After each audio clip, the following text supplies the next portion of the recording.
50 lakh. Summer की आंखों से आंसू रुक नहीं रहे थे। 54 लाख। दूसरे शख्स की बोली लगाई। 55 लाख। तीसरे ने और ऊंचा दाम लगाया। ये बोलियां किसी प्रॉपर्टी या चीज के लिए नहीं थी। यह बोली लग रही थी समर की। वह एक बेचे जाने वाले सामान की तरह उन मर्दों के बीच खड़ी थी। उसके पापा का अंतिम संस्कार अभी बाकी था। उनकी डेड बॉडी घर में ही थी। घर में बेचने लायक कुछ नहीं बचा था और उसके पापा के सदमे से गुजर चुके थे। जिनके कर्जा लेकर उन्होंने फैक्ट्री शुरू की थी, वह फैक्ट्री आग में जलकर राख हो चुकी थी। सब कुछ खत्म हो गया था।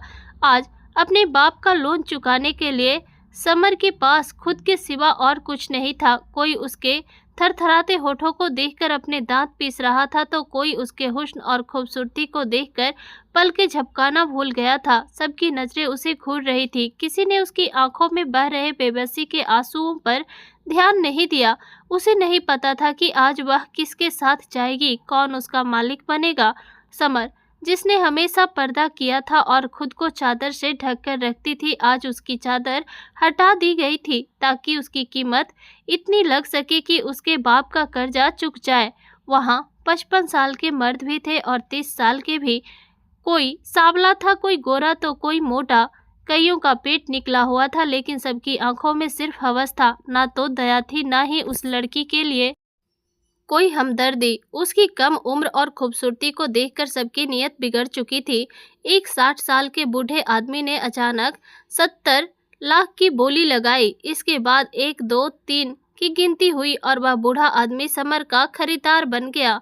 समर चाहती थी कि जमीन फट जाए और वह उसमें समा जाए, क्योंकि अब उसकी जिंदगी जिल्लत से भरी होने वाली थी।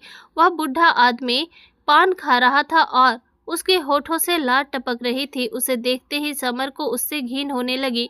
उसने पैसे चुकाए और उसकी कलाई पकड़कर उसे अपने साथ ले गया। बाहर उसकी बड़ी कार खड़ी थी। ड्राइवर ने दरवाजा खोला। बूढ़ा बोला, ए लड़की, यहाँ बैठो, और खुद भी पीछे बैठ गया। दरवाजा बंद हुआ। उसने ड्राइवर से कहा, मेरे सीक्रेट फ्लैट पर चलो। यह कहते हुए वह समर के एकदम करीब आ गया। जब वह थोड़ा पीछे हटी तो वह बोला, ए लड़की, ज्यादा होशियारी मत दिखाना। मैंने 70 लाख दिए हैं तुम्हारे लिए। जब तक तुमसे 1 करोड़ वसूल ना करूं, मैं तुम्हें चैन से नहीं बैठने दूंगा। यह सुनकर समर की सांस रुक गई। वह बोली, मैं ऐसी वैसी लड़की नहीं हूँ। खुदा के लिए मुझे अपनी बेटी समझकर माफ कर दो। मुझे जाने दो। वह हंसा और बोला, बकवास बंद करो। 70 लाख दिए हैं तो मैं तुम्हारे साथ जो चाहूंगा वह करूंगा। अपनी एक एक पाई वसूल करूंगा। यह कहते हुए उसने खिड़की का शीशा नीचे किया और पान की पिक बाहर फेंकी। फिर शीशा बंद किया और अपनी आस्तीन से ही अपना मुंह पोंछ लिया। समर का दिल जोर जोर से धड़क रहा था और उसका दिल कर रहा था कि वह तेज रफ्तार से चलती कार का दरवाजा खोले और कूदकर अपनी जान दे दे। उस बूढ़े आदमी ने अब उसके और करीब आना शुरू कर दिया था और सामने लगे शीशे से ड्राइवर भी उसे लगातार बेबाक नजरों से घूर रहा था। जिसने कभी सपने में भी किसी की बुरी नज़र अपने ऊपर नहीं देखी थी, आज उसे यहाँ मुफ्त का माल समझा जा रहा था। समर की जान तो सही मायने में तब निकल गई जब उस बूढ़े आदमी ने अपने दोनों हाथों से उसे जकड़ लिया और उसका चेहरा समर के बेहद करीब आने लगा। तभी उसकी नज़र ड्राइवर पर पड़ी, जो अब भी बड़ी दिलचस्पी से उन्हें ही देख रहा था। बूढ़े ने झुंझलाकर ड्राइवर को डांटा, अपनी ड्राइविंग पर ध्यान दे, कहीं एक्सीडेंट ना कर देना। बूढ़े की बात सुनकर ड्राइवर चौंक गया। फिर हिम्मत करके उसने कहा, मालिक, क्या मैं आपसे एक बात कहूँ? बूढ़े ने अजीब नज़रों से उसे देखा और कहा, हाँ बोल।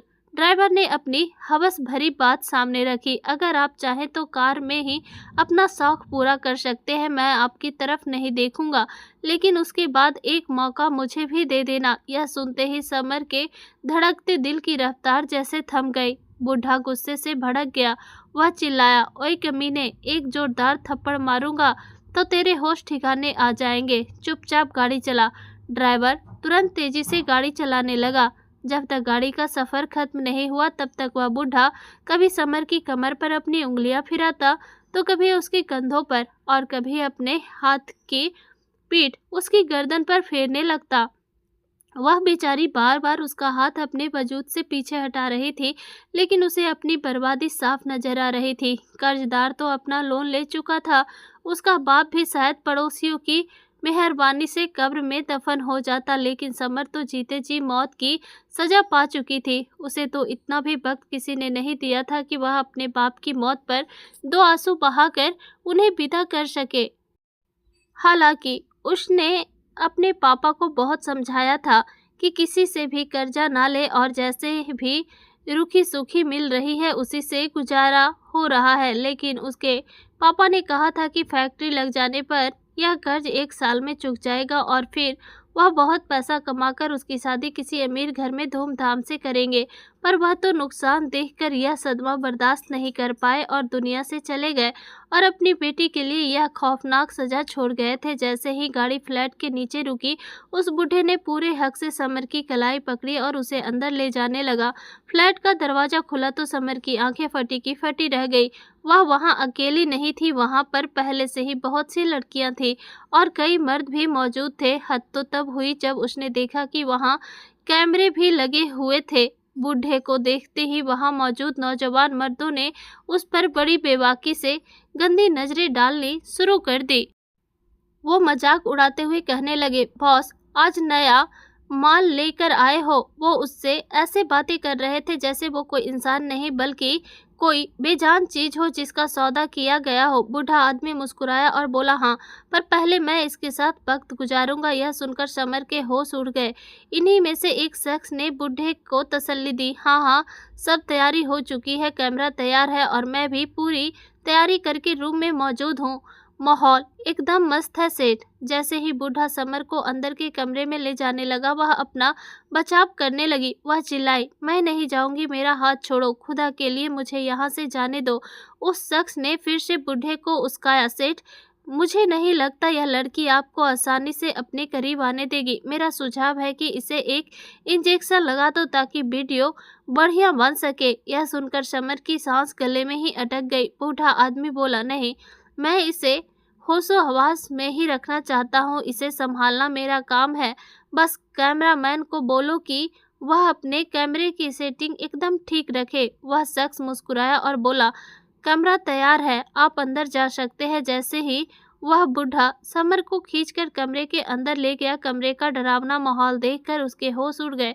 कमरे में हल्की गंदी सी बदबू फैली हुई थी, सिर्फ एक नाइट बल्ब जल रहा था और वहां एक कैमरामैन हाथ में कैमरा लिए खड़ा था। बूढ़े ने उसे जबरदस्ती घसीटकर बिस्तर पर फेंक दिया। फिर उसने कैमरामैन को इशारा किया और ऑर्डर देते हुए कहा, देखो, मेरा चेहरा नहीं आना चाहिए, सिर्फ यह लड़की नजर आनी चाहिए। कैमरामैन ने तुरंत जवाब दिया, ओके बॉस, ऐसा ही होगा। उस बूढ़े ने समर के गले से दुपट्टा उतारकर दूर फेंक दिया और फिर बेड पर उसके पास चला गया। समर पूरी ताकत से अपना बचाव कर रही थी, वह खुद को छुड़ाने की कोशिश करती रही। इसी खींचातानी में समर के कपड़े कई जगह से फट गए। तभी उस बूढ़े आदमी ने समर के चेहरे पर एक जोरदार थप्पड़ मारा। वह धमकी देते हुए बोला, अगर ज्यादा नखरे दिखाएगी तो अपने साथ 2 मर्दों को और बुला लूंगा। सीधी तरह से जो मैं चाहता हूँ मुझे करने दे, वरना जो मैं करना चाहता हूँ वह तेरे साथ एक ही वक्त में 3 मर्द करेंगे। समर का गला सूख गया। उसे लगा जैसे किसी ने उसके वजूद से सारा खून निचोड़ लिया हो। इससे पहले कि वह बूढ़ा उसके साथ कुछ गलत करता, अचानक दरवाजा जोर से धड़धड़ाया। बूढ़ा आदमी चिल्लाया, कौन है यह कमीना? बाहर से एक दमदार आवाज आई, एचएचओ जरीन सा, दरवाजा खोल वरना मैं तोड़ दूंगा। वह बूढ़ा आदमी फौरन पीछे हट गया और घबराकर बोला, सिट, लगता है पुलिस ने रेड मार दी है। इससे पहले कि वह समर को कहीं छिपाने की कोशिश करता, समर तेजी से भीतर से उठी और उसने खुद ही कमरे का दरवाजा खोल दिया। सामने लगभग 28 साल का एक नौजवान एसएचओ जरीन शाह खड़ा था। समर तुरंत उसके पास गई और रोते हुए लगी, खुदा के लिए मुझे बचा लीजिए, यह बूढ़ा मेरे साथ। उसकी बात यहीं तक पहुंची थी जब जरीन शाह ने उसे देखा। उसने रूखेपन से कहा, तुम्हारी यह नाटकबाजी मेरे सामने नहीं चलेगी। फिर उसने अपने पीछे मुड़कर पुलिस वालों को ऑर्डर दिया, लेडी कांस्टेबल को बुलाओ, सब लड़कियों को एक वैन में बिठाओ और दूसरे वैन में इन कमीनों को बिठाओ। मुझे काफी समय से इंतजार था कि मैं इन्हें रंगे हाथ पकड़ूं। पुलिस वालों ने सबके सिरों पर बंदूक तान दी और एक एक करके उन्हें नीचे ले जाने लगे। वह बूढ़ा आदमी जरीन शाह से कहने लगा, देख इंस्पेक्टर, हमारी पहुंच बहुत ऊपर तक है, तुझे बहुत पछताना पड़ेगा। तू अच्छा नहीं कर रहा है, पैसे का लेन देन कर और हमें छोड़ दे, इसमें तेरा भी फायदा है और हमारा भी। SHO जरीन शाह ने उस बूढ़े के मुंह पर एक जोरदार थप्पड़ मारा जिससे वह दूर जाकर गिरा। जरीन शाह ने गुस्से से कहा, यह रिश्वत की लालच किसी और को देना, मेरे साथ क्या होगा यह बाद की बात है, लेकिन जब तक मैं हूँ तुम लोगों के साथ क्या करूँगा यह तुम लोगों ने सोचा भी नहीं होगा। जरीन शाह अपना कानून खुद बनाता है और उसका जो मन करता है वह कर गुजरता है, आगे की बाद में देखी जाएगी। चलो बिठाओ इन सालों को, इन्हें मैं नहीं छोड़ूंगा। समर भी लेडीज कांस्टेबल के साथ नीचे जा चुकी थी। वहाँ 5-6 और लड़कियां थी, सबकी सब बहुत परेशान थी। कुछ ही देर में समर और वो लड़कियां पुलिस स्टेशन पहुंच गई। सब लड़कियों को एक ही जेल में बंद कर दिया गया था। एक लड़की ने उससे कहा, मारे गए, हम तो पूरे फंस गए हैं, आगे कुआं है और पीछे खाई।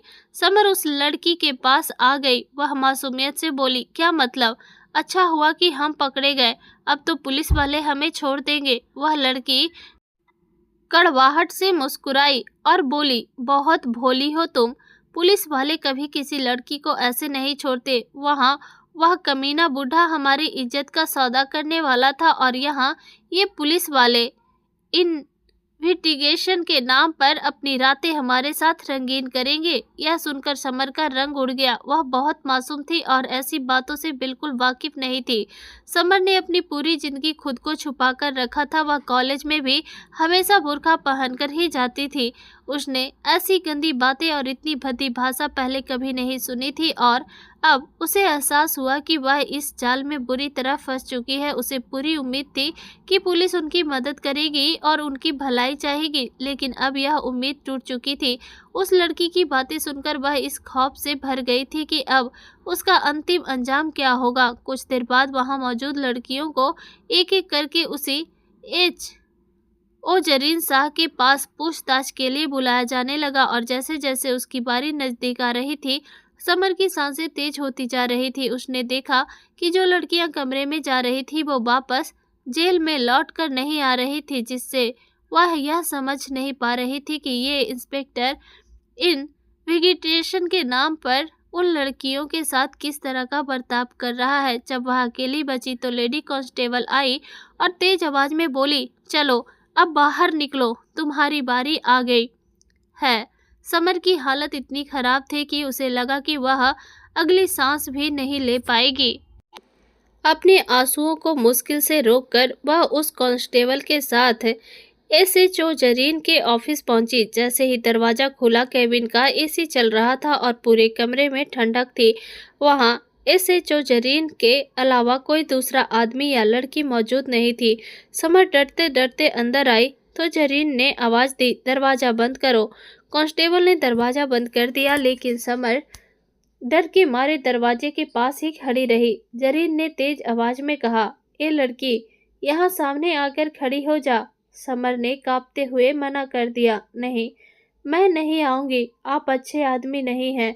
मुझे अच्छी तरह से पता है कि आप मेरे साथ क्या करेंगे। समर की यह बात सुनकर SHO जरीन शाह का माथा ठनक गया। वह तुरंत खड़ा हुआ और तेज आवाज में पूछा, क्या मतलब है तुम्हारा इस बात से? समर ने डरते हुए कहा, मुझे अच्छे से पता है कि पुलिस ऑफिसर किस तरह से इन्वेस्टिगेशन करते हैं। जरीन गुस्से में तेज कदमों से समर के सामने आकर खड़ा हो गया। ओह अच्छा, कैसे करते हैं? जरा मुझे भी तो पता चले कि तुम क्या जानती हो। समर डर से पीछे हटी और गिड़गिड़ाने लगी, देखिए आप मेरे करीब मत आइए, मुझसे दूर रहिए। मुझे पता है अब आप अपनी शर्ट के बटन खोलेंगे और फिर अपनी शर्ट उतारेंगे। यह कहते कहते वह घबराकर एकदम चुप हो गई। जरीन का गुस्सा बेकाबू हो रहा था। उसने गुस्से से कहा, अच्छा। यह कहकर उसने दरवाजे को लॉक किया और अपनी शर्ट के बटन खोलने शुरू कर दिए। उसने कहा, बताओ फिर आगे क्या करूँगा?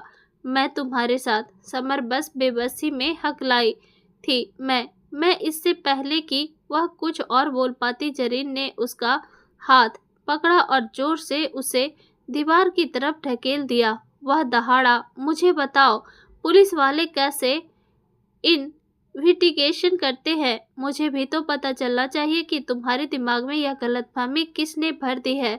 तुम जैसी कैरेक्टरलेस लड़कियों को मैं बहुत अच्छी तरह से जानता हूँ। भोली भाली बनने का नाटक करती हो। तुम्हें लगता है कि पुलिस वालों को अपना जिस्म दिखाकर और उनके साथ डेयर करके अपनी बात मनवा लोगी? अच्छी तरह सुन लो, मैं वैसा घटिया पुलिस वाला नहीं हूँ। वह बहुत गुस्से से समर पर चिल्ला रहा था। उसकी आंखों में गुस्सा साफ दिखाई दे रहा था। समर ने रोते हुए कहा, आप झूठ बोल रहे हैं। मुझे उस लड़की ने बताया था कि आप पुलिस वाले लड़कियों के साथ क्या करते हैं। जरीन ने तुरंत पूछा, कौन सी लड़की ने? समर बोली, वह लड़की जो मुझसे पहले पूछताछ के लिए अंदर आई थी। जरीन ने गुस्से में बात का रुख मोड़ दिया। उसने सख्ती से पूछा, मैं क्या करता हूँ? यह तुम्हारी प्रॉब्लम नहीं है। पहले यह बताओ कि तुम क्या करती हो। तुम कब से उस बूढ़े आदमी के लिए काम कर रही थी? तुमने कितनी बार यह गलत काम किया है? मुझे सच सच बताओ, वरना मैं तुम्हें। समर जोर से चिल्ला उठी, मैं वैसी लड़की नहीं हूँ। मैं बहुत सीधी साधी शरीफ लड़की हूँ। जरीर ने शरारती स्माइल दी। वह बोला, हाँ, तुम्हारी सीधी साधी शराफत तो साफ दिखाई दे रही है। जगह जगह से फटे हुए तुम्हारे कपड़े, तुम्हारा यह टाइट सूट, तुम्हारे खुले बाल, ये सब तुम्हारी शराफत और तुम्हारे कैरेक्टर का सबसे बड़ा सबूत दे रहे हैं। और ऊपर से तुम्हें यह भी पता है कि पुलिस वाले इन्वेस्टिगेशन कैसे करते हैं। अगर तुम कहो तो तुम्हारा यह सपना मैं पूरा कर देता हूँ। मैं तुम्हारे साथ वैसे ही इन्वेस्टिगेशन करूंगा जैसे तुम चाहती हो। यह कहते हुए जरीन उसके पास आया। फिर कहने लगा, सच सच बताओगी या फिर मैं बाकी बचे शर्ट के बटन भी खोल दूं? समर बोली, देखिए, मैं वैसी लड़की नहीं हूँ। मैं आपसे सच कह रही हूँ। मुझे उस बूढ़े आदमी ने 70 लाख रुपए में। यह कहते हुए वह रोने लगी। वह कहने लगा, अच्छा, तो तुम्हें खरीद कर लाया है? वह कमीना, तुम्हें किस अड्डे से खरीदा उसने? तुम्हें कहाँ बेचने जा रहा था? देखो लड़की, मुझे सब कुछ सच सच बता दो, मैं तुम्हें जाने दूंगा। पिछली 5 लड़कियों को भी मैंने छोड़ दिया था क्योंकि उन्होंने सच बताया था। समर उसे क्या बताती? उसे तो खुद भी कुछ पता नहीं था। उसने कहा, मुझे कुछ नहीं पता, मैं कुछ नहीं जानती। मैं आपसे सच कह रही हूँ। मुझे तो यह बूढ़ा आदमी अभी अभी लेकर आया था। शुक्र है कि आप आ गए। मैंने तो यही सोचा कि पुलिस आ गई, अब मैं सेफ हूँ। लेकिन उस लड़की ने कहा कि आप लोग भी बुरे होते हैं। मैं सच कह रही हूँ। उसने फिर कहा, एसएचओ कहने लगा, तुम छोटी हो, अपने अदाओं से मुझे बेवकूफ़ बनाने की कोशिश कर रही हो। मैं तुम्हें नहीं छोड़ूंगा। वह अभी बात कर ही रहा था जब दरवाजे पर दस्तक हुई। एसएचओ जरीन ने अपने बटन लगाए और दरवाज़ा खोला। सामने एक कांस्टेबल खड़ा था। उसने कहा, सर, ऊपर से फ़ोन आया है। आईजी साहब कह रहे हैं कि सबको छोड़ दो, वरना अच्छा नहीं होगा। जरीन चिढ़कर बोला, मैं उन ऊपर के फ़ोन से बहुत तंग आ चुका हूँ। मैं नहीं छोड़ूंगा। उस बूढ़े आदमी को तो बिल्कुल नहीं छोड़ूंगा। फिर उसने कहा, ए लड़की, जितनी जल्दी हो सके यहाँ से भाग जाओ और खुद को बुरे कामों से दूर रखो। समर तुरंत बाहर निकली, लेकिन पुलिस स्टेशन से बाहर आते ही उसे समझ नहीं आया कि कहाँ जाए। ऐसा कौन सा रास्ता चुने जहाँ उसकी इज्जत बची रही। उसे कुछ पता नहीं था। कुछ देर बाद जरीन भी बाहर आ गया। वह अपनी कार में बैठने जा रहा था, तभी उसकी नज़र समर पर पड़ी। वह कहने लगा, तुम अभी तक गई नहीं? वह बोली, मेरा कोई नहीं है, मैं कहाँ जाऊँ? आप मुझे कहीं भी छोड़ दीजिए। वह कहने लगा, इस वक्त तो मैं घर जा रहा हूँ। वैसे भी रात बहुत हो गई है। एक काम करो, तुम मेरे साथ मेरे घर चलो।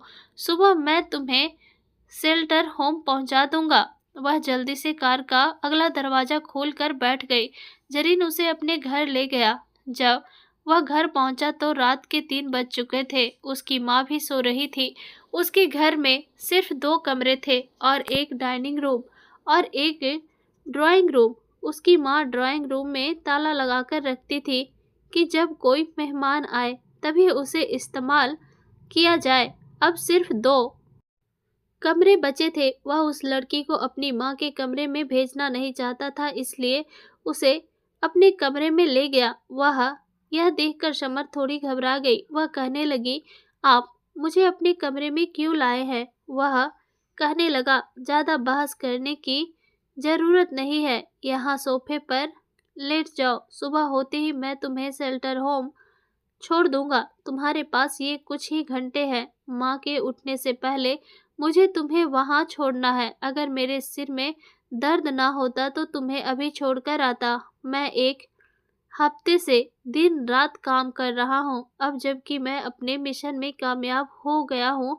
तो आईजी साहब को याद आया, पता नहीं ये लोग कब हमें खुले हाथ काम करने देंगे और कब हम लोग ऐसे लोगों को और इन बुराइयों को खत्म करेंगे। देखो, तुमने जो कुछ पहले किया है उस जिंदगी से पीछा छुड़ा लो तो बेहतर है।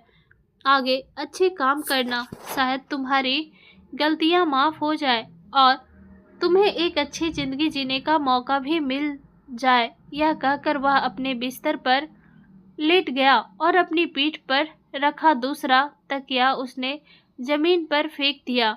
वह कहने लगा, उधर दीवार की तरफ मुंह करके सो जाओ। फिर उसने अपने बिस्तर से एक कंबल उठाया और उस लड़की को दे दिया। वह कहने लगा, इसे ओढ़ लो। समर ने वह कंबल ओढ़ा और सो गई। लेकिन सुबह कमरे में जोरदार दस्तक हुई थी। दोनों ही घबराकर उठ खड़े हुए। जरीन की आंख अभी ठीक से खुली भी नहीं थी कि समर ने दरवाजा खोल दिया, लेकिन सामने उसकी माँ खड़ी थी। जरीन के कमरे में एक लड़की को देखकर रुबीना के होश उड़ गए थे। जरीन उस लड़की की नासमझी पर गुस्सा होने लग गया। उसने बिना उसकी इजाजत के दरवाजा क्यों खोला और अब उसकी माँ यकीनन उस पर शक करेगी। वह पहले ही कहती थी कि पुलिस की नौकरी मत करो, पुलिस वाले अच्छे नहीं होते, लेकिन जरीन का यह जुनून था कि वह एक ईमानदार पुलिस वाला बनेगा और अब तक वह ईमानदारी से ही काम कर रहा था और ईमानदारी से ही वह गुनाहगारों तक पहुंचा था।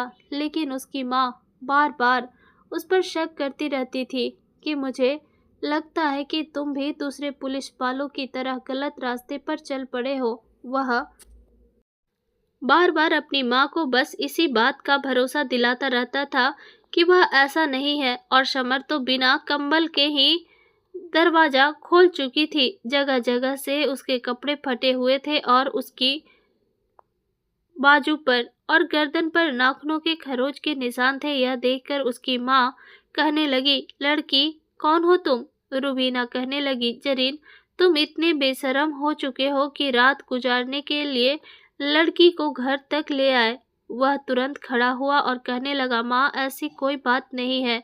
लेकिन समर के दिमाग में एक ऐसा आइडिया आया था जिससे वह अपनी इज्जत की बचा सकती थी। इससे पहले कि जरीन कुछ बोलता, समर रुबीना के गले लगकर रोने लगी। उसने कहा, आपके बेटे ने मुझे बर्बाद करके रख दिया, मुझे कहीं मुंह दिखाने के काबिल नहीं छोड़ा। यह सुनकर तो जरीन के होश उड़ गए थे और रुबीना तो गुस्से से जरीन को देख रही थी। वह कहने लगी, ये लड़की क्या कह रही है? जरीन कहने लगा, ए लड़की क्यों झूठ बोल रही हो? माँ को सच बताओ कि मैं तुम्हें क्यों लाया हूँ। समर कहने लगी, रात गुजारने के लिए लाए थे और किस लिए लेकर आए थे? देखिए अम्मा जी, मैं एक शरीफ घराने की लड़की थी। मेरे पापा ने किसी से कर्जा लेकर अपनी फैक्ट्री खोली थी, लेकिन उस फैक्ट्री में आग लग गई और यह सदमा उनसे बर्दाश्त नहीं हुआ। उनका इंतकाल हो गया, लेकिन कर्जदारों को पैसा चाहिए था, इसलिए उन्होंने मेरी बोली लगाई।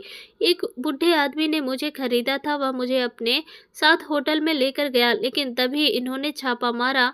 मैंने तो शुक्र अदा किया कि पुलिस वाले मेरी इज्जत की रक्षा करेंगे। इन्होंने सब लड़कियों को जाने दिया, लेकिन मुझे अपने साथ यहाँ पर ले आए और रात को मेरे साथ यह कहकर वह फिर से रोने लगी।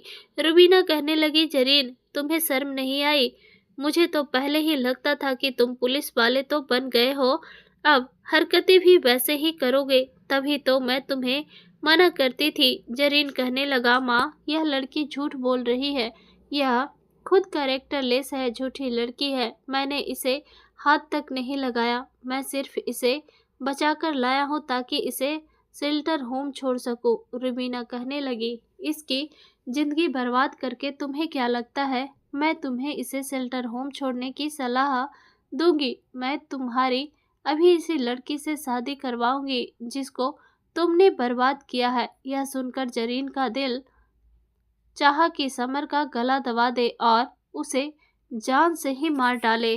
कितनी आसानी से उसने जरीन को बुरा इंसान साबित कर दिया था। जरीन ने पूरी तरह इनकार कर दिया और कहा, यह कभी नहीं होगा, मैं इस झूठी और कैरेक्टरलेस लड़की से शादी नहीं करूंगा।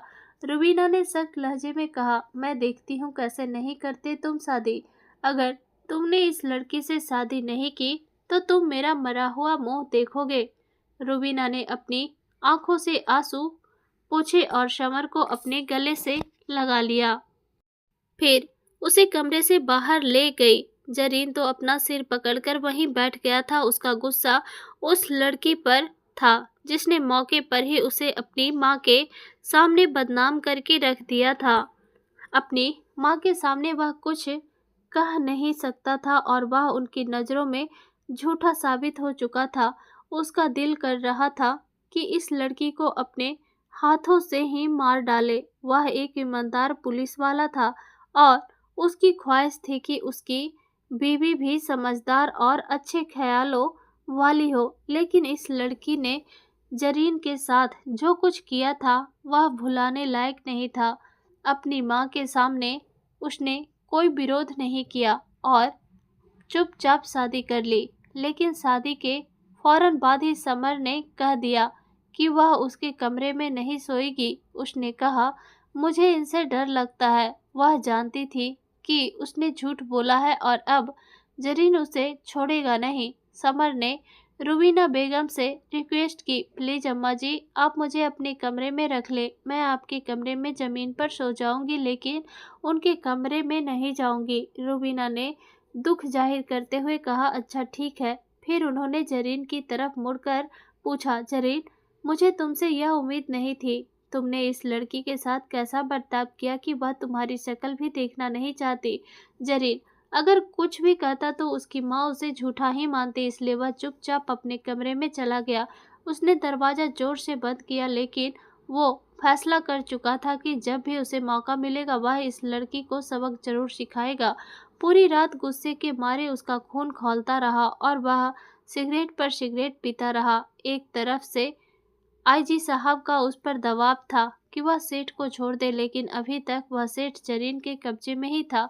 अगर वह चाहता तो उसे गोली मारकर खत्म कर देता और कहता कि वह एनकाउंटर में मारा गया। वह इसी परेशानी में था और इन्हीं सोचों में डूबा हुआ था, लेकिन यह नई मुसीबत उसके गले पड़ चुकी थी। उस सेठ को तो जरीन ने आईजी के कहने पर रिलीज कर दिया, लेकिन जैसे ही वह अपनी गाड़ी में कुछ ही दूर तय करके सुनसान सड़क पर पहुंचा तो वहीं जरीन के आदमियों ने उस पर हमला कर दिया और उसे मार डाला ताकि बुराई का खात्मा हो सके। जरीन का मानना था कि कानूनी तौर पर ऐसे लोगों को सजा नहीं दी जाती। अब वह काफ़ी अच्छा महसूस कर रहा था और अब उसे समर को मजा चखाना था, जो उसे देखते ही उसकी माँ के पीछे यूं छिप जाती थी जैसे पता नहीं उसने उसके साथ क्या कर दिया है। रात को उसे नींद नहीं आ रही थी तो उसने सोचा कि चलो चाय पी लो। जैसे ही वह किचन में गया तो खटपट की आवाज़ सुनकर उसके कान खड़े हो गए थे। जब जरीन ने देखा तो समर अपने लिए चाय बना रही थी। उसे यूं अकेले किचन में देखकर उसने जल्दी से तेज कदमी बढ़ाए और समर की कलाई पकड़ ली। समर बुरी तरह से डर गई थी।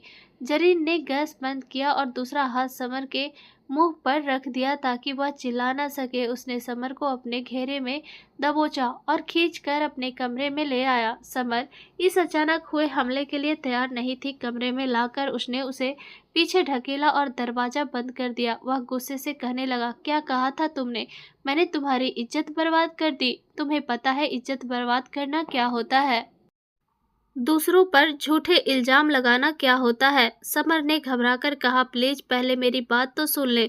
जरीन ने दहाड़ते हुए कहा, नहीं, पहले मैं तुम्हें बर्बाद करूंगा। तुम्हें बताऊंगा कि बर्बाद होना कैसा होता है, फिर तुम्हारी बात सुनूंगा।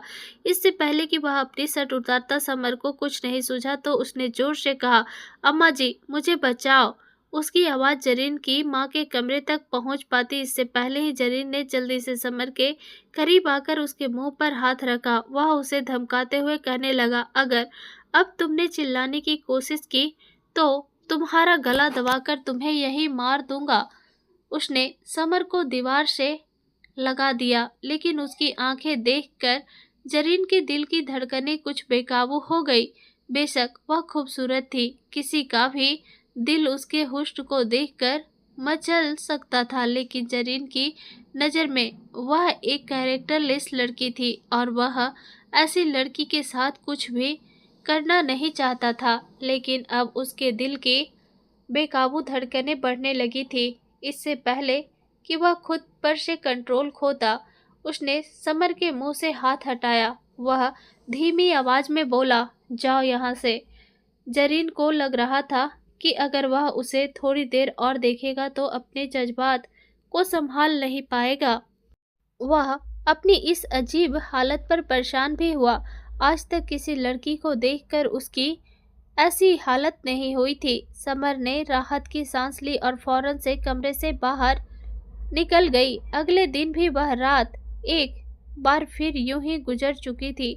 बार बार उसकी आंखों के सामने समर का चेहरा आ रहा था। आज तक एसएचओ जरीन शाह ने तमाम हक होने के बावजूद खुद को ऐसी लड़कियों से दूर रखा था। यहाँ तक कि खानदान की कितनी ही लड़कियां थी जो जरीन शाह पर मर मिटी थी, लेकिन जरीन शाह ने जब से एसएचओ के पद को संभाला था उस पर जिम्मेदारी पहले से भी ज़्यादा आ चुकी थी। वह तो समझ रहा था कि शायद अब आराम से बैठकर खुद से नीचे और अफसरों पर हुक्म चलाएगा, लेकिन नहीं, यहाँ पर जब तक हर एक बात का जवाब वो खुद ना देता तब तक कोई भी काम नहीं होता था। हर एक चीज़ की निगरानी उसे खुद ही करनी पड़ती थी। अभी वह इन्हीं सोच में डूबा कुछ सोच रहा था जब उसे बाहर से हंसने की आवाज़ आने लगी। रात के तकरीबन 12 बजने का वक्त था। रात 12 बजे उसे अपनी माँ के हंसने की आवाज़ आई। वह हैरान रह गया।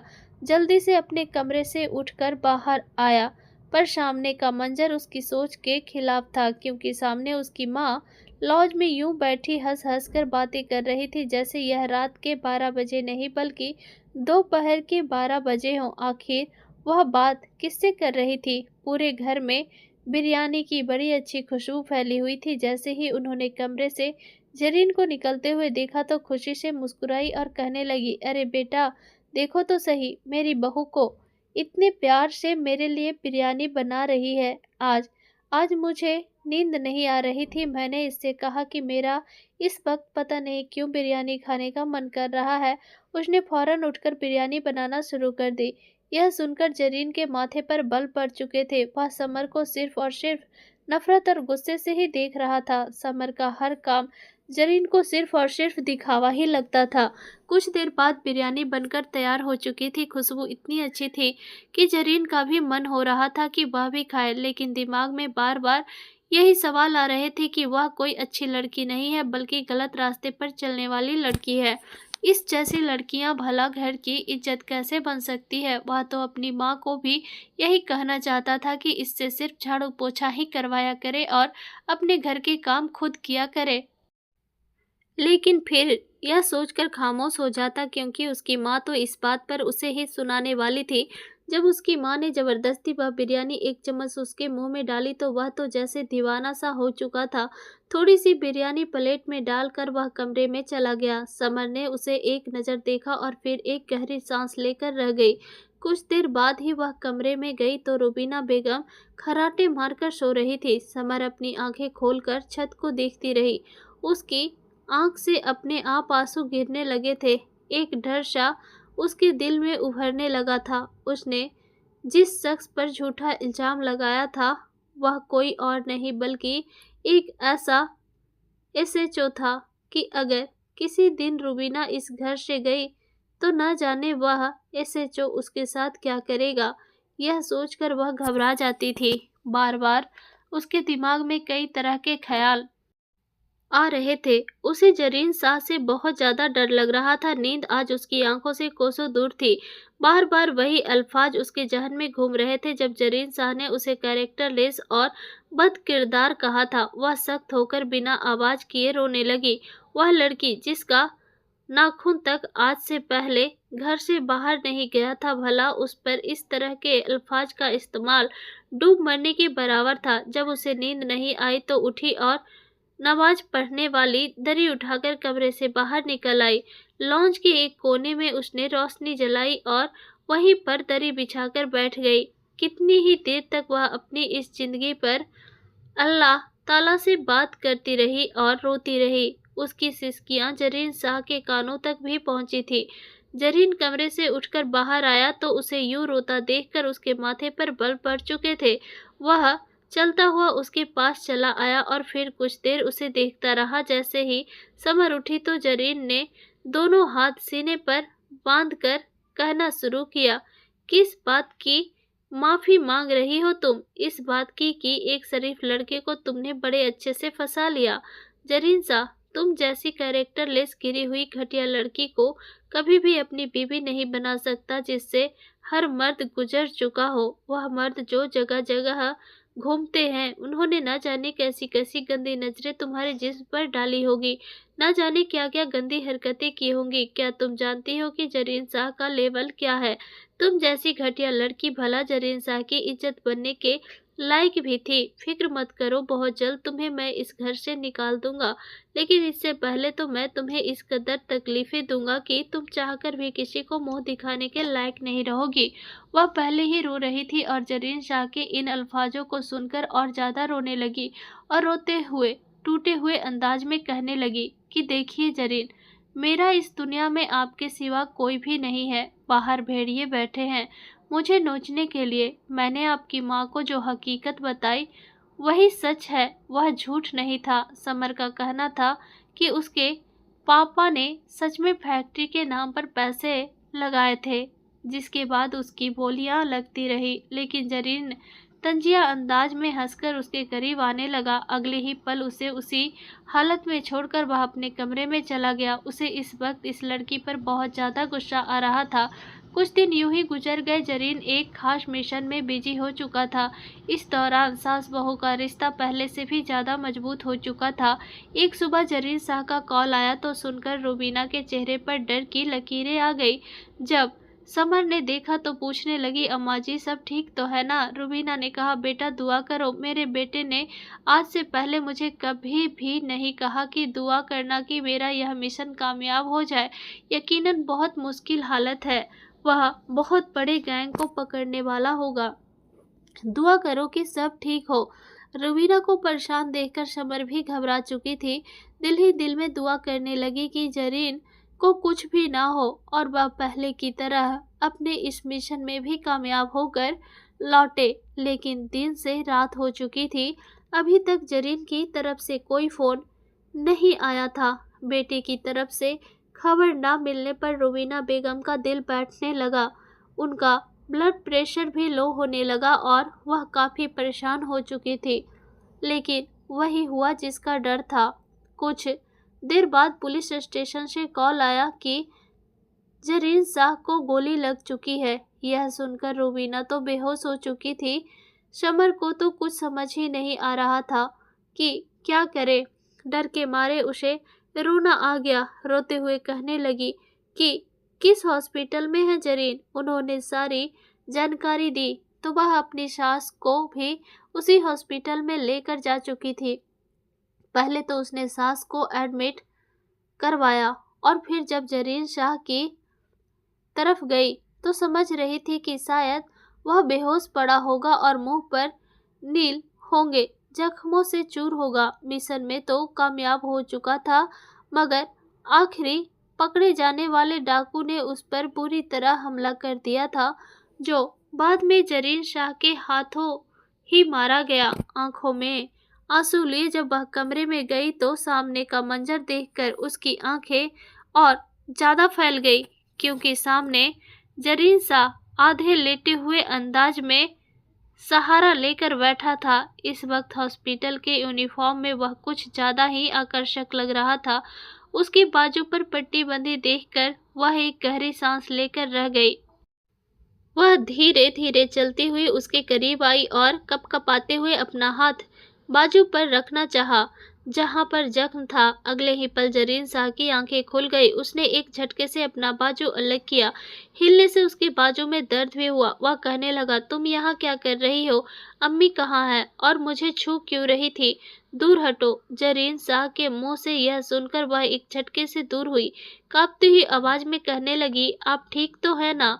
आपको ज्यादा दर्द तो नहीं हो रहा? वो पुलिस वाले भाई तो कह रहे थे कि आपको 3 गोलियां लगी है, कंधे पर, बाजू पर 2, एक हाथ साथ। वह बच्चों की तरह मुंह बनाकर रोते हुए बोल रही थी और जरीन शाह उसे हैरत से देखकर कह रहा था, गोलियां मुझे लगी है, तुम क्यों रो रही हो बेवजह? मेरे सामने ये हमदर्दियां बटोरने की जरूरत नहीं है। अम्मी को तो कुछ नहीं बताया? अम्मी ठीक है ना? वह फिक्रमंदी से पूछने लगा तो समर ने आंखों में आंसू साफ करके कहा, ठीक है, वो साथ वाले रूम में एडमिट है। उन्होंने ही आपकी गोली लगने की खबर सुनी थी, काफी परेशान है। यह सुनकर तो जरीन शाह ने फौरन अपने बाजू पर लगी हुई ड्रिप को एक झटके से उतार दिया, जिससे ड्रिप की दवा और खून एक साथ फुब्बारा बनकर बाहर निकला। जरीन के नफरत भरे अंदाज पर तो समर पूरी तरह हैरान रह चुकी थी। वह फौरन अपनी माँ के पास गया। भले ही वह तकलीफ और दर्द में था, लेकिन अपनी माँ को कहने लगा कि मुझे कुछ भी नहीं हुआ, गोली तो सिर्फ बाजू को छूकर गुजरी है और मैं बिल्कुल ठीक हूँ। रुबीना ने जब उसे अपने सामने देखा तो रोते हुए अपने बेटे को गले लगा लिया। डॉक्टर ने उसे 2 दिन हॉस्पिटल में रहने को कहा था, लेकिन अपनी माँ की खातिर वह घर आ गया ताकि वह ज्यादा परेशान ना हो। अपनी माँ के सामने खुद को ठीक दिखाते हुए वह बहुत ज्यादा कमजोरी का शिकार हो चुका था। वो कुछ देर अपनी माँ के साथ रहा, मगर जैसे ही अपने कमरे में आया तो अचानक उसके कदम लड़खड़ाने लगे। समर ने आगे बढ़कर फौरन उसका बाजू पकड़ा। जरीन का वजूद इस वक्त आग की तरह झुलस रहा था। वह उसे बाजू से पकड़कर कमरे में ले जाने लगी तो जरीन चीखकर कहने लगा, छोड़ो मुझे, मुझे तुम्हारे सहारे की कोई जरूरत नहीं है। शायद दवा का भी असर था और कुछ बुखार की वजह से वह मुंह ही मुंह में बड़बड़ाने लगा। वह कह रहा था, तुम जैसी लड़की को मुझे छूने का कोई हक नहीं है। तुम गंदी हो, बुरी हो। मैं तुम जैसी लड़कियों पर थूकना भी पसंद नहीं करता। वह लगातार समर को बुरा भला बोले जा रहा था। जब समर ने अपने किरदार पर ये अल्फाज सुने तो उसने जरीन को झटके से अलग किया और गुस्से में कहने लगी, बस बहुत हो गया, आपको शर्म नहीं आती क्या? आप में इंसानियत मौजूद नहीं है। जब एक लड़की बार बार आपको सच बताकर हकीकत समझा रही है तो आपको समझ क्यों नहीं आता? लेकिन जरीन में उसे जवाब देने की हिम्मत नहीं थी। वह वहीं बेड पर गिर चुका था। बुखार की हालत में वह जूतों समेत था। बेड पर लगने की वजह से बाजू की पट्टी से हल्का हल्का खून भी रिसने लगा था। वह दर्द से कराह रहा था, लेकिन समर उसे उसी हालत में छोड़कर बाहर आने लगी। वह शख्स जो बार बार उसके कैरेक्टर पर सवाल उठा रहा था, उसे बुरा भला कह रहा था, तो फिर भला क्यों वह उसके साथ अपनी बीवी के फर्ज निभाती? हाँ, उसने गलत तरीके से उसके साथ शादी की थी, लेकिन वह इस तरह से भी तो उस पर अपना गुस्सा निकाल सकता था। बार बार उसके किरदार पर ही सवाल क्यों उठाता था। वह कमरे से बाहर आ गई और दरवाजा जोर से बंद करके दूसरे कमरे में जाकर लेट गई। लेकिन लगातार कराहने की आवाज़ सुनकर उसका ज़मीर उसे ही टोकने लगा कि समर, वह तुम्हारा शौहर है, वह हकीकत से अनजान है, तुम्हें ऐसा नहीं करना चाहिए। वह शख्स बुखार में तड़प रहा है, अगर यह ना होता तो तुम्हारे साथ क्या होता। उसकी माँ ने तुम्हें इतनी इज्जत दी, इतना प्यार दिया। यह सोचकर वह एक बार फिर उठ गई थी।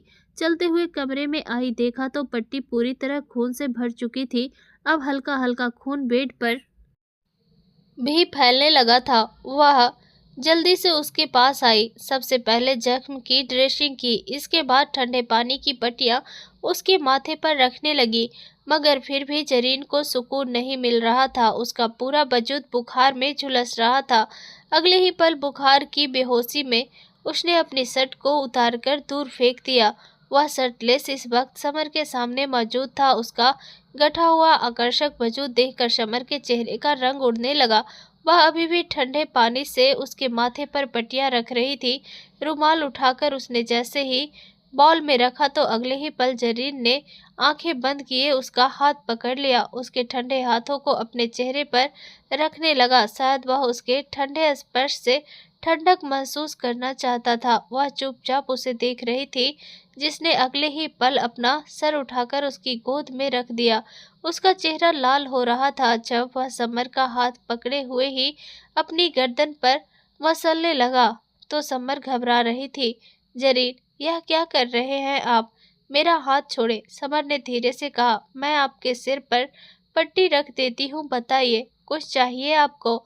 आपके खाने के लिए कुछ लाऊं? लेकिन जरीन तो उसके हाथ को पकड़कर अपने सीने पर ले आया और अगले ही पल उसका दूसरा हाथ समर की कमर पर घूमने लगा। वह खुद को और ज्यादा समर के करीब कर रहा था, यहाँ तक कि उसने समर को कमर से खींचकर अपने करीब लिटा लिया। उसके जख्मी बाजों को देखकर समर हड़बड़ा सी गई। वह कहने लगी, जरीन, अपने बाजू को ज्यादा हिलाएं मत, आपको दर्द होगा। इस वक्त आपको तेज बुखार है, काश आप और झूठ ना बोलते और 2 दिन हॉस्पिटल में ही रह जाते। वह घबरा रही थी कि कहीं जरीन को कुछ हो न जाए, जबकि जरीन अगले ही पल उसे अपनी बाहों में भरकर अपना चेहरा उसकी गर्दन के करीब रखने लगा था। उसकी गर्म सांसों से खुद को सरसरार कर रहा था। वह लड़की जो खुद को उससे दूर रखना चाहती थी, धीरे धीरे वह भी उस एहसास में डूबती चली गई। उसने जरीन की घूमती हुई उंगलियां को अब रोका नहीं था, जो बड़ी बेतकल्लुफी से उसके पूरे जिस्म पर घूम रही थी और वह हल्का हल्का कराहता हुआ उसके वजूद में सुकून तलाश कर रहा था। कुछ देर बाद ही उसका बुखार ठंडा पड़ा तो वह वही सो चुका था, समर को अपनी बाहों में ही जकड़े हुए। अगली सुबह जब जरीन की आंख खुली तो उसकी तबीयत काफी ठीक लग रही थी। अपने करीब सोई समर को देखकर एक पल को उसकी आंखें फटी की फटी रह गई। पहले तो उसे ऐसा लगा कि शायद यह कोई सपना है, लेकिन आंखें खोलकर उसने एक बार फिर इस मंजर को देखना चाहा। उसके बाल खुले थे, चेहरे पर थकान के असर थे, दुपट्टा कहीं दूर पड़ा था और वह उसके दूसरे बाजू पर सर रखे बेखबरी से सो रही थी। जरीन शाह का दिल तो जोरों से धड़कने लगा। अगले ही पल खुद ही उसने अपना हाथ उसके चेहरे पर किया और उसके चेहरे पर फैले हुए बालों को हटाकर उसके हुस्न से एक बार फिर बेकाबू होने लगा। इससे पहले कि वह अपनी हद पार करता, उसने समर को झटके से हटाया और सख्ती से पूछा, मेरे पास में क्या कर रही हो? क्या इरादा था तुम्हारा? एक बार तो इल्जाम लगा चुकी हो, अब क्या इसलिए पास थी कि कुछ बड़ा कर सको? समर इस कड़वी बात को सुनकर बहुत ज्यादा परेशान हुई थी। वह चुपचाप उठकर कमरे से बाहर चली गई, मगर उसने जिस तरह दोनों माँ बेटे की सेवा की थी, रुबीना तो उसके सदके भारी जाने लगी थी। उन्होंने प्यार से कहा, अगर खानदान में भी कोई लड़की देख ले तो हमारी ऐसी सेवा कभी भी ना करती जिस तरह से इस लड़की ने की है। जरीन चुपचाप अपनी माँ की बात सुनकर एक गहरी सांस लेकर रह गया। उसे इस वक्त यह लड़की अपनी माँ के मुंह से अच्छी तो लग रही थी, लेकिन जिस हालत में उसे यह लड़की मिली थी, दिमाग में यह सब घर कर चुकी थी कि यह लड़की अच्छे किरदार की नहीं है। वह चाहकर भी उससे मोहब्बत नहीं कर पा रहा था, बस उसकी ज़िंदगी तकलीफ़ों से दो चार करना चाहता था। उसकी असलियत अपनी माँ के सामने लाना चाहता था कि जिस आप इतनी इज्जत दे रही हैं वह इस काबिल है ही नहीं। दिल में उससे मोहब्बत चाहता था, लेकिन अंदर ही अंदर वह अपने आप को इतना गिरता बर्दाश्त नहीं कर सकता था कि जरीन शाह किसी गलत लड़की को अपनी बीवी बनाए और उस पर मोहब्बत न्यौछावर करे, जो पहले से ही कितने ही लोगों के साथ। इस पर आगे तो वह कुछ सोच भी नहीं सकता था। जरीन ने आज तक किसी लड़की की तरफ आंखें उठाकर नहीं देखा था। उस दिन सारे काम निपटाने के बाद समर जब वॉशरूम गई तो सावर काम नहीं कर रहा था, शायद उसमें कचरा आ चुका था। रुबीना ने कहा, बेटा अपने कपड़े ले जाओ, जाकर जरीन के कमरे में नहा लो। वैसे भी वह कौन सा घर पर है। तबीयत ठीक होने के बाद वह दोबारा से अपनी ड्यूटी ज्वाइन कर चुका है। समर झिझकते हुए अपने कपड़े लेकर जरीन के कमरे में चली गई। उसने फ्रेश होने के बाद बालों को यूं ही खुला छोड़ा और टॉवल से साफ कर रही थी। वो गुनगुनाती हुई जैसे ही बाहर निकल कर आई तो सामने का मंजर देखकर हड़बड़ा चुकी थी, क्योंकि सामने ही बेड पर जरीन इस वक्त अपने जूते एक तरफ रख रहा था। जैसे ही उसकी नज़र समर पर पड़ी तो उसकी आंखें वही खुली की खुली रह गई। लेकिन समर नजरें चुराकर उसके कमरे से जाने लगी तो जरीन ने उसे रोक लिया। वह कहने लगा, कहाँ जा रही हो? यहीं रुको, आज तो बड़ी निखरी निखरी लग रही हो। इतनी रौनक तुम्हारे चेहरे पर किस लिए है?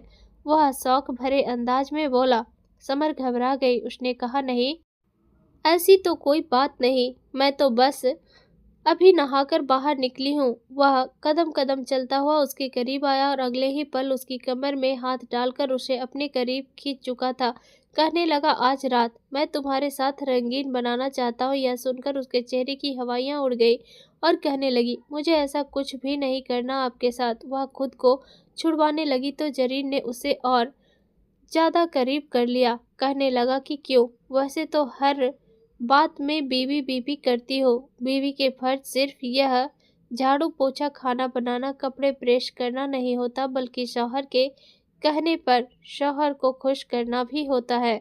आज की रात मैं तुम्हारे साथ अपनी रात रंगीन करना चाहता हूँ। यह सुनकर समर के तो होश उड़ गए थे।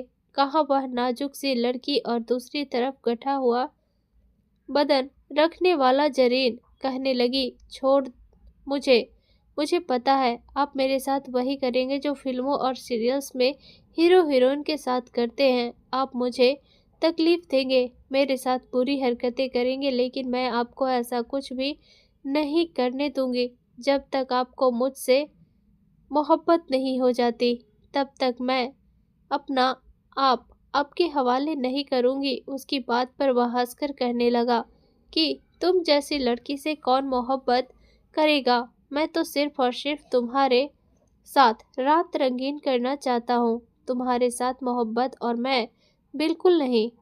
इतने नखरे मत दिखाओ। जिस जगह से तुम्हें लेकर आया हूँ ना, वहाँ पर तो खुशी से सब कुछ कर रही थी। वह एक बार फिर वो बातें दोहरा रहा था। उसने समर को बेड पर गिरा दिया था। एक झटके से उसके वजूद से दुपट्टा अलग किया तो वह कांप गई। कहने लगी, यह क्या कर रहे हैं आप? मैं चिल्लाऊंगी, रोऊंगी, लेकिन जरीन शाह ने वही दुपट्टा उठाकर उसके मुंह में बांध दिया। वह उसे तो दुपट्टे से बांधकर बेड के बीच में गिरा चुका था।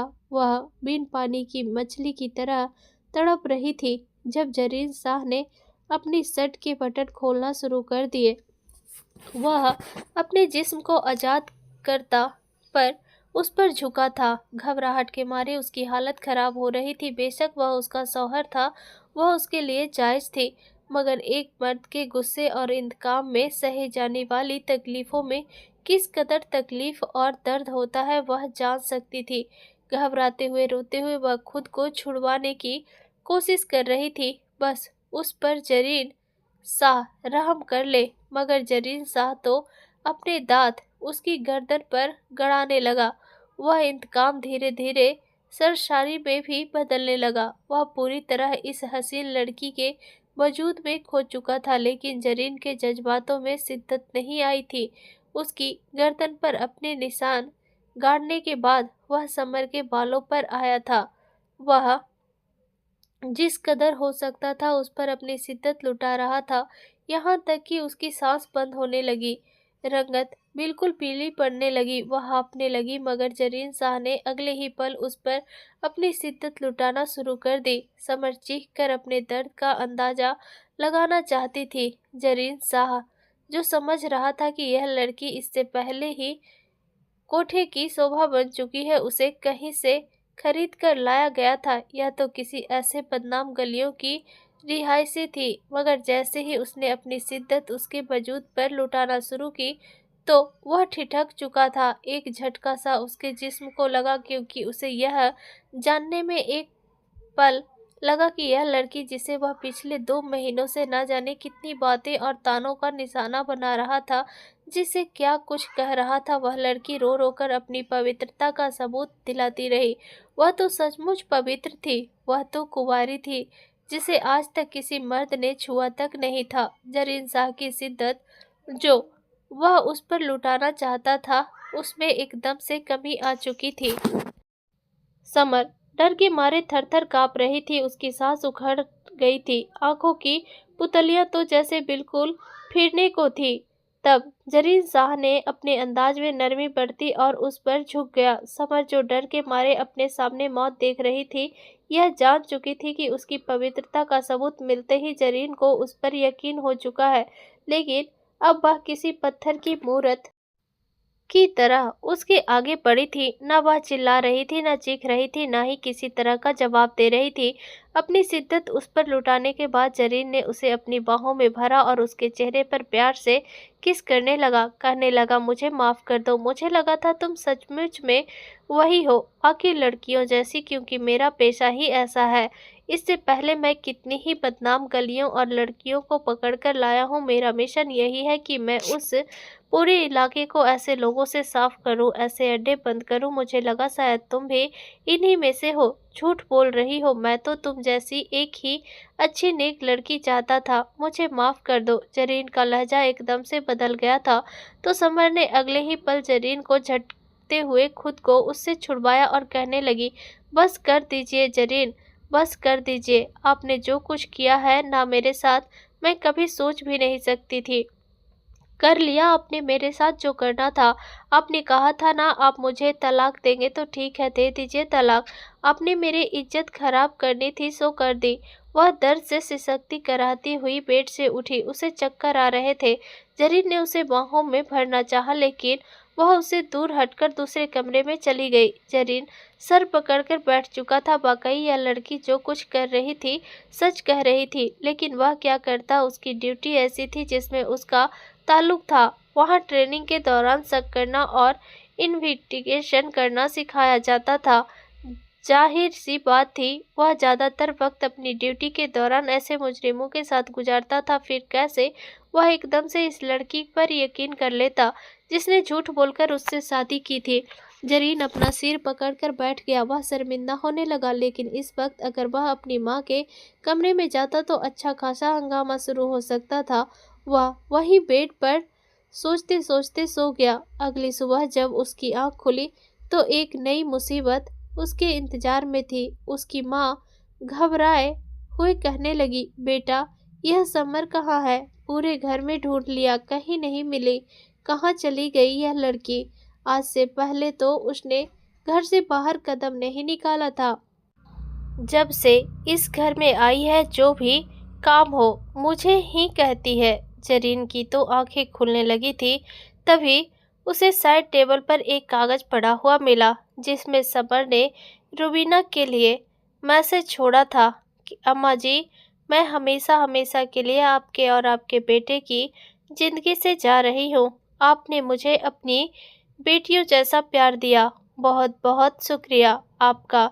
लेकिन शायद मैं इस घर के इस काबिल नहीं थी। वह जा चुकी थी और जरीन यूं था कि काटो तो खून ना निकले।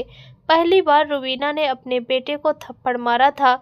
यह क्या कहा तूने उसे, जो घर छोड़कर चली गई? मेरी बहू सिर्फ और सिर्फ समर ही है, जाओ, जाकर उसे लेकर आओ। वह फौरन घर से निकला था।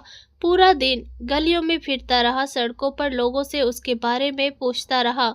जैसे जैसे अंधेरा फैल रहा था, उसकी आंखों में आंसू आ रहे थे। उसने अपनी फोर्स को समर को ढूंढने पर लगा दिया। आसमान पर बादलों को देखकर वह और ज्यादा परेशान हो गया।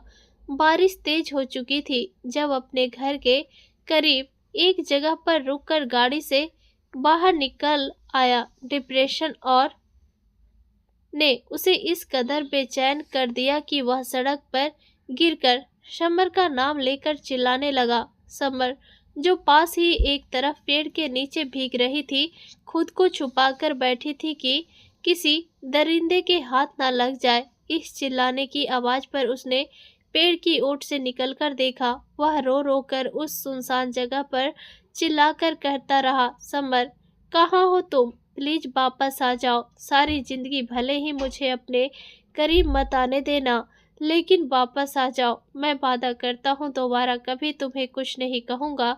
जितनी सजाएं देनी है, चाहे अंगारों पर जलाओ या कांच के टुकड़ों पर, मैं हर एक सजा मानने को तैयार हूँ, लेकिन प्लीज वापस आ जाओ। समर ने जब एसएचओ जरीन शाह को यूं रोते देखा तो वह हड़बड़ा चुकी थी। शायद उसके दिल में रहम था। वह चलते हुए जाकर एसएचओ जरीन शाह के सामने खड़ी हो गई। जरीन शाह ने रोते हुए जैसे ही अपने चेहरे से हाथ हटाया और सामने देखा तो समर खड़ी थी। एक पल को उसने पलकें झपकी, देखा कि सपना है या हकीकत, और फिर अगले ही पल उसे अपने सीने से लगा लिया। रोते हुए कहने लगा, माफ कर दो मुझे, मैं गलत था, जो चाहे सजा देना, लेकिन मुझे माफ कर दो। वह पत्थर की मूरत बनी खड़ी थी।